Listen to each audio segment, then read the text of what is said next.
So where to start, hey? Let's start with broken political promises. There's another new one today. Remember, Labor promised to make sure there was always a nurse on duty at every aged care centre in the country by July 2023. And critically, Labor will put the nurses back into nursing homes 24/7.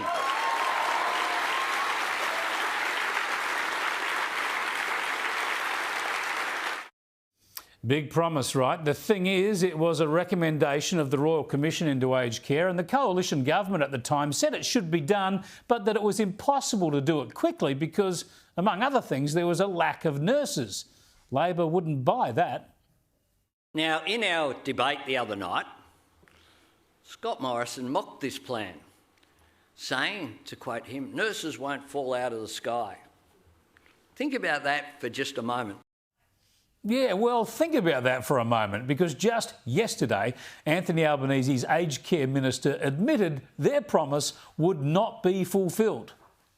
I acknowledge we are thousands short, and that's something that we have inherited and we're pulling every lever to address. We've got more than 80% of facilities now who are meeting 24/7 nursing requirements. About another 9% who are nearly there or very steadily working towards making it. We also acknowledge that there's probably about 5% of facilities, particularly in our rural and remote areas, who will not be able to get there.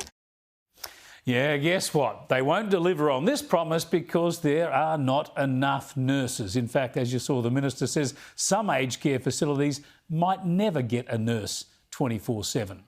This is a reality that some pointed out before the election, of course, but the Labor leader insisted he'd get this done.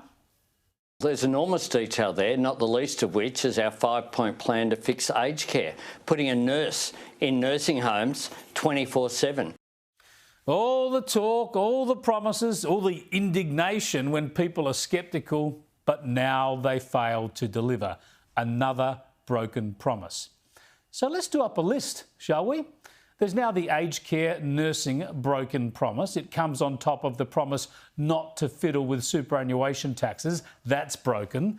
Then there was the promise to reduce our power bills by $275 a year, already broken about 3 times over. Labor also promised to increase real wages. They've gone backwards faster than ever. And they promised to relieve cost of living pressures, interest rates and inflation, and all of those continue to run out of control. That's quite a list, and this government is not 1 year old yet. And the Prime Minister just argues that none of it has anything to do with him. The inflationary pressures have been there in the economy for a period of time building up due to, as the former Prime Minister said, the Russian invasion of Ukraine and also the supply chain issues that emerged from the pandemic.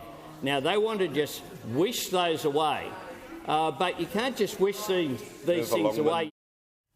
Now, all this comes to fruition as New South Wales goes to the polls on Saturday, and Labor's costings are revealed not to cover the public service wage rises they're planning. New South Wales Labor leader Chris Minns would have won in a canter late last year, but as Anthony Albanese's broken election commitments strip bare the same old Labor problems with money and promises, the election's starting to look tight. Chris Minns' main opponent on Saturday seems to be the Labor Prime Minister. If Minns wins, there will be Labor governments coast to coast on the mainland of this country, state and federal. And Anthony Albanese might just be giving enough people pause to worry about that. This election can't come soon enough for Minns because all of federal Labor's economic woes, our woes, are going to get a lot worse in coming months.